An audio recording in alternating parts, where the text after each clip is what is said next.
मेरा सर फैजान मुस्तफा साहब, आप जो है संविधान के बहुत बड़े जानकार हैं। देश में जो है संविधान से इतर चलते हुए राजनेता लोग कृत्य करते हैं, यहाँ तक कि न्यायालय भी जो है उस संविधान का कई बार पालन करते हुए नहीं दिखाई देते हैं। ऐसे हालात क्यों हो रहे हैं, इस पे एक विशेषज्ञ होने के नाते आप क्या सोचते हैं? देखिए, ऐसा है कि ये कहना सही नहीं होगा कि न्यायालय भी संविधान पर नहीं चलते।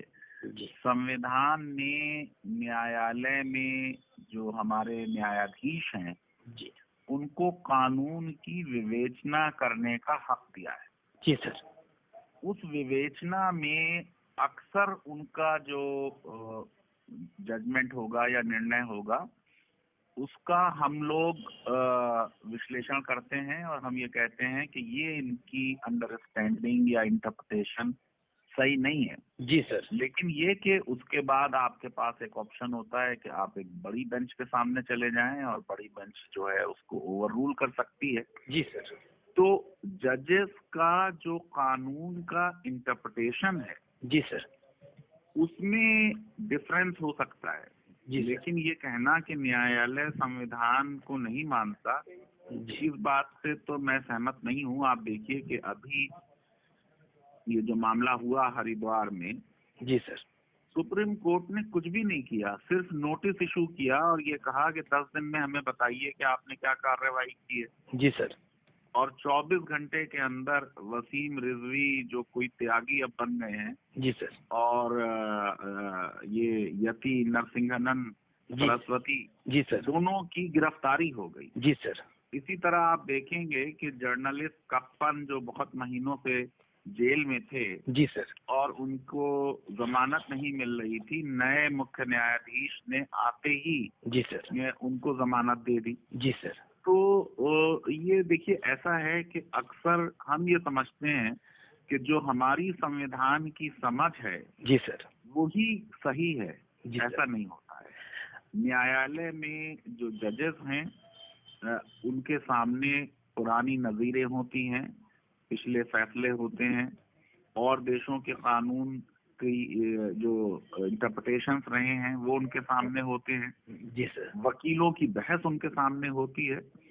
तो जजमेंट कुछ अच्छे हो सकते हैं, कुछ जजमेंट खराब हो सकते हैं, लेकिन हर जजमेंट में हर जज कोशिश यही करता है कि जो उसकी सही समझ संविधान की है या कानून की है उसके हिसाब से वो फैसला करे। सर, एक चीज और मैं पूछना चाहूंगा कि डॉक्टर कफील अहमद को जिस तरीके से 1 साल तक 1.5 साल तक हिरासत में रखा गया और उनको हाई कोर्ट से जो है क्लीन चिट मिलने के बाद उन्होंने जब ज्वाइन किया तो योगी आदित्यनाथ की सरकार ने ज्वाइनिंग के बाद एक फिर विभागीय जांच करके उनको निलंबित कर दिया, नौकरी से हटा दिया। क्या ये सही है कि न्यायालय से जो है क्लीन चिट पाए हुए व्यक्ति को दुर्भावना से दोबारा जो है पनिशमेंट के तौर पे सरकारें हटाएं?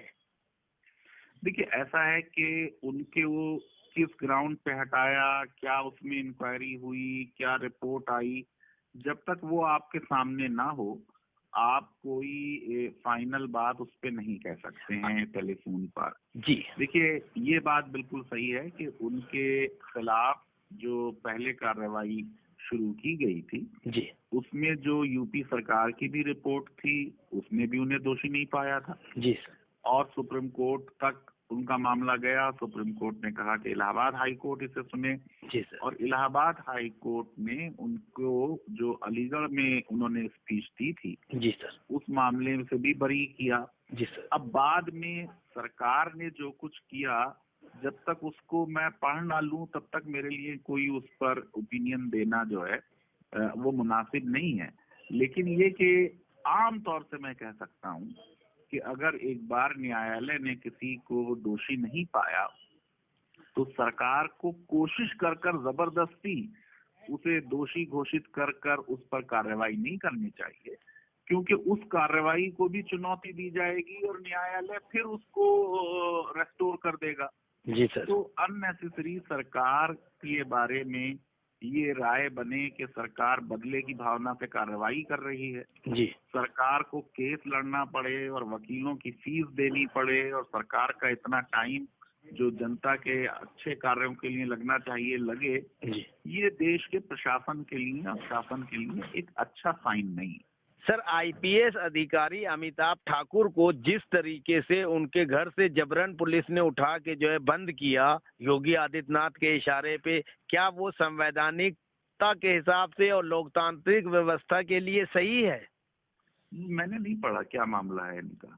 अच्छा, कि जो दिल्ली की खबरें होती हैं वो हैदराबाद में नहीं छपती हैं। जी सर।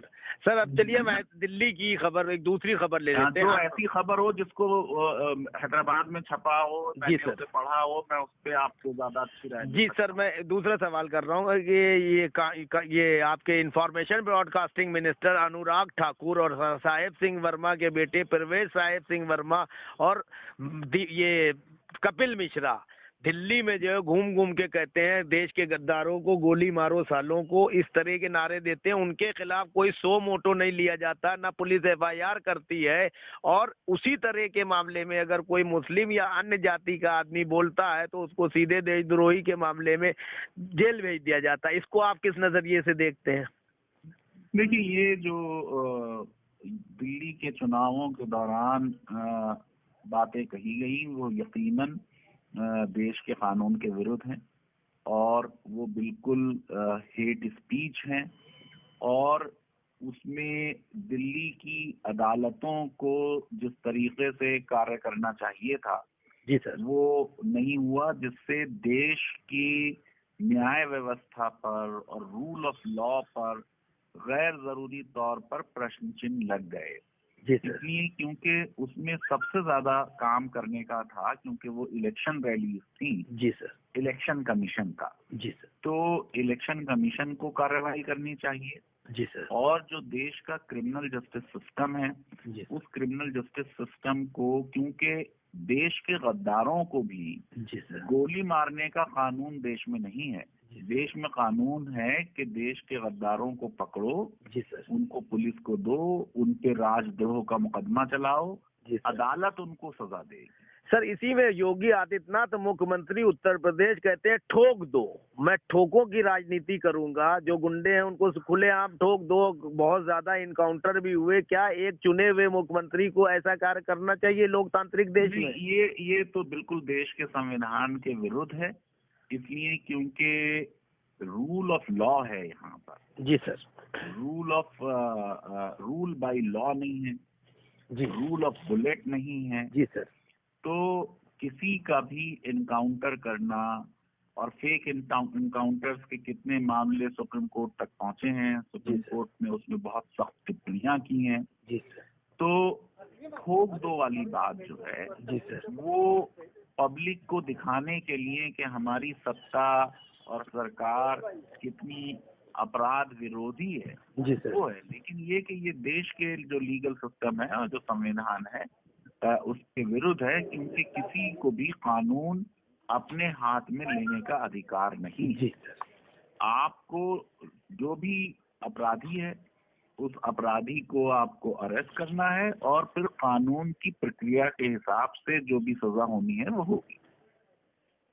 सर विकास दुबे को जिस तरीके से इनकाउंटर में मारा गया उस पे सुप्रीम कोर्ट या कोई कोर्ट ने सो मोटो भी नहीं लिया, और पुलिस ने जो है एक आत्मसमर्पण किए हुए आदमी को गाड़ी पलटने के बहाने से मार दिया, क्या ये सही है?